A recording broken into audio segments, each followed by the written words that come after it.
Hello, students. Coming to you live from my own backyard. Um, Welcome to another installment in the class Individuals and Families, Class 10.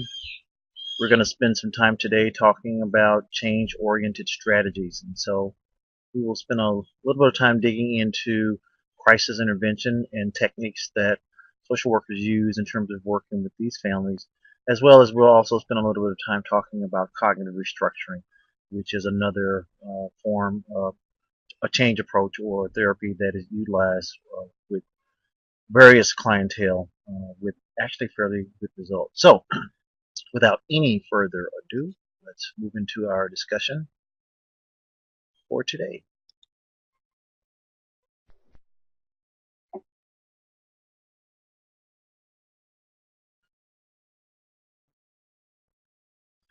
Again, coming out of chapter 13, and as always, we encourage you to uh, do your readings prior to coming to class and watching the video lectures as well. So we're going to jump into our change-oriented strategies.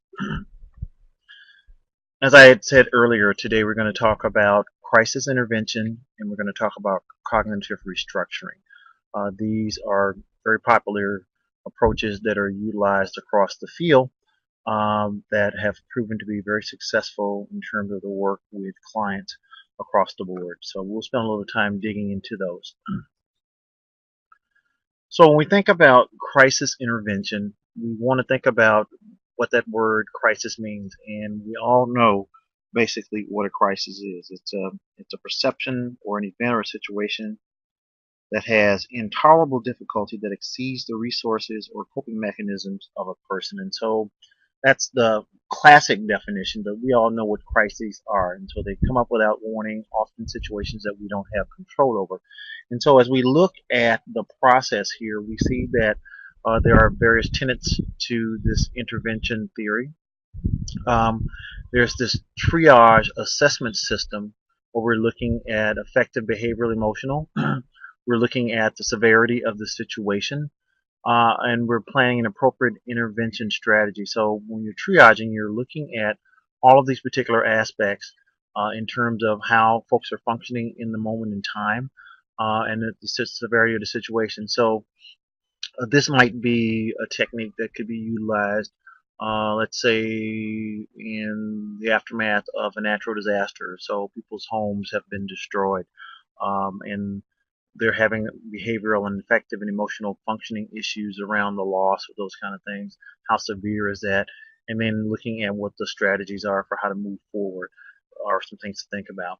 So there's the definition of the crisis, and then also paying attention to the reactions of crisis or the crisis reaction. So these are the stages that people typically go through when they find themselves in a crisis. So you can think back to the last time you had a crisis in your life or in your situation and think about these particular stages and see whether they actually fit or make sense in terms of what folks experience during a crisis.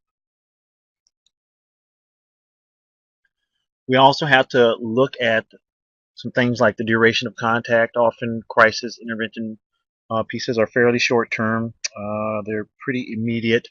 Um, we have to look and make sure that there are special considerations when we're intervening with minors because, as you know, minors fall into a different category as well as our elderly and vulnerable populations, and that our responsibilities to them are expanded even greater.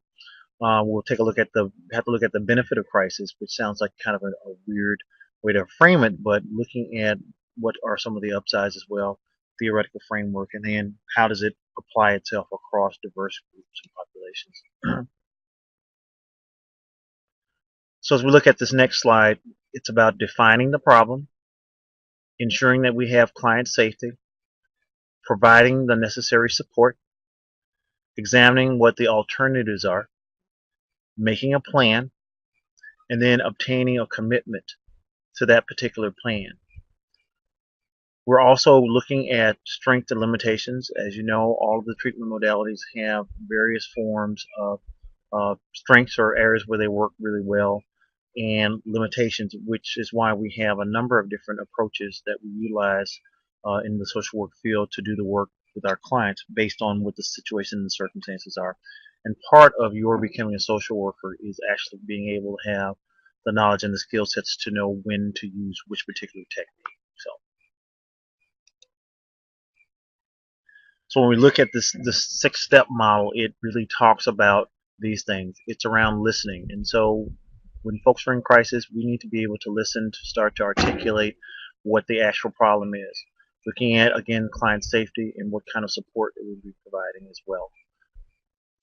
Looking across the bottom, you've got the crisis workers action of continuum. So you can see here client mobile, client partially mobile, and client immobile, and it garners a different response from the actual caseworker, or you, the social worker in this case. And so when clients are immobile, you have to be more directive in terms of pushing them along to move towards resolution. You're collaborative when they're partially mobile, and then you become non-directive when they are actually in a place where they're moving and making decisions on their own. You're also examining the alternatives. That's the acting pieces of it, making a plan, and then obtaining a commitment. And so these are the steps that you would look at as you are walking through a situation with a client. And so again, if we think back to the situation that I mentioned earlier about a natural disaster and a family losing housing, these are the roles that a crisis worker might play in terms of how to proceed with that particular client. Cognitive restructuring is the cognitive behavioral therapy. It's a restructuring piece that really takes a look at thought processes and cognitions. And so, all behavior, according to behavioral tenets, all behavior is the result of a thought-driven process. So thinking controls behavior, and that comes from some work that I did many years ago in cognitive restructuring with multiple DWI offenders as well as recent releasees from correctional institutions. So really helping to understand and know that what's happening in our heads, the thoughts that we possess, really play a huge role in terms of motivating how we then subsequently behave. It also recognizes what we call cognitive distortion. So these are just that. They're distortions. They're distortions in how we think about various things or situations that might lead us into a behavior that might not be desirable.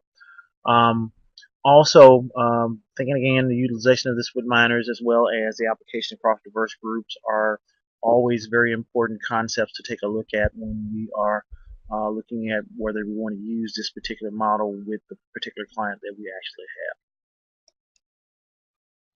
So when we think about cognitive restructuring, it's around really helping clients in accepting self-statements and assumptions and beliefs that are largely mediate the emotional reaction in their life's events. So in other words, how the client sees themselves, whether they see themselves as being viable or worthwhile, or what assumptions they have about themselves being a good person or a bad person, play a large role in terms of the emotional reaction, in terms of the things that happen in the course of life that might cause folks to respond in a way that's problematic. So it's really assisting them in terms of understanding those patterns of thoughts and some of the things that actually might underlie that. So if I'm a person who's been raised in an environment where I've been told that I wouldn't amount to anything and I was no good for pretty much all my life, then somewhere in my cognitive distortions or my thought processes, that thought is there. And so I might then subsequently act in ways that actually help fulfill that prophecy by continuing to set myself up to fail. So it's about you as a social worker actually helping your clients understand those particular patterns and identifying and those dysfunctional types of cognitions and the self-defeating ones as well. Oftentimes this is done in a group setting. It could be done one-to-one as well.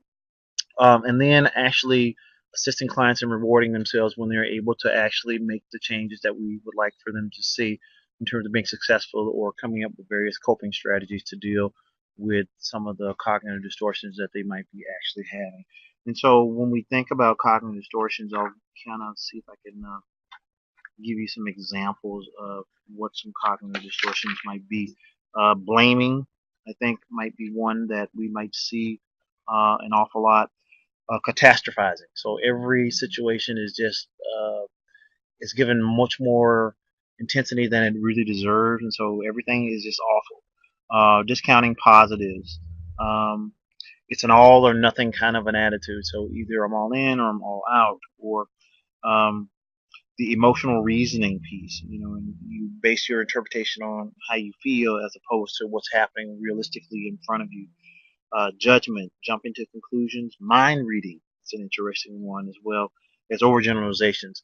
These are all examples of cognitive distortions, and these are things that often leads to behaviors that have undesirable outcomes for the clients we work with. So, in this technique, we're actually understanding, recognizing those things, and working forward.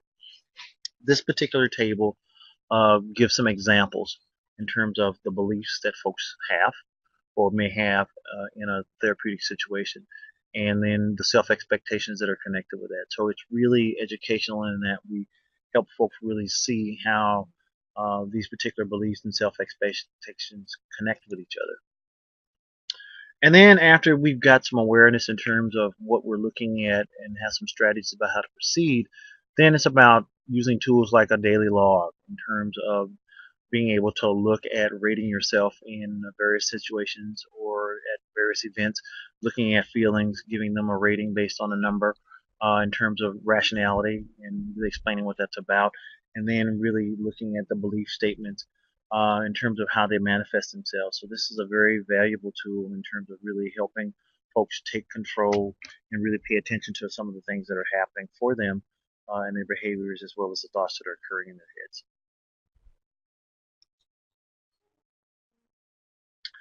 So that concludes my portion of the video lecture regarding crisis intervention, as well as looking at cognitive restructuring, which are tools that you will find very useful in your ongoing work with clients in the social work field. So, as always, I would encourage you to read your text, to come to class prepared, and oftentimes we will have actual live exercises that allow us to practice our understanding and demonstration of these particular skills.